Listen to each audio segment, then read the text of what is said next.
Azərbaycan Dövlət Pedaqoji Universitetində təhsil proqramlarının yenilənməsi məqsədi ilə yaradılan təhsil ixtisasları üzrə işçi qrupunun iclası keçirilib. İclasda işçi qrupunun tam tərkibi müəyyənləşdirilib və iş planı təsdiqlənib.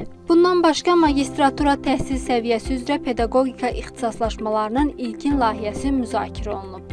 Pedaqoji Universitetin rektoru işçi qrupunun həmsədri Cəfər Cəfərov bildirib ki, hazırda təhsil proqramlarının yenilənməsi hər 5 ildən bir həyata keçirilir, amma müasir dövrün sürətli inkişafı fonunda bu müddət uzun hesab olunur.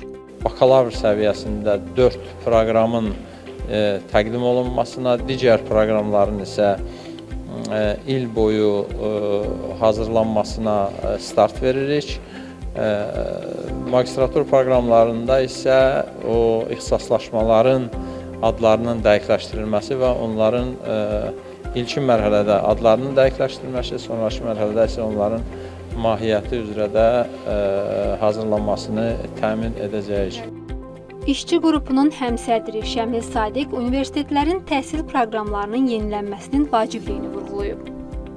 Ölkə olaraq, cəmiyyət olaraq daha çox orta məktəb üzərində düşürük və tez-tez danışılan, müzakirə olunan bütün məsələlər orta məktəb üzərindən gedir. Amma orta məktəbə gələn kadrlar da hardan gəlir? Universitetdən gəlir.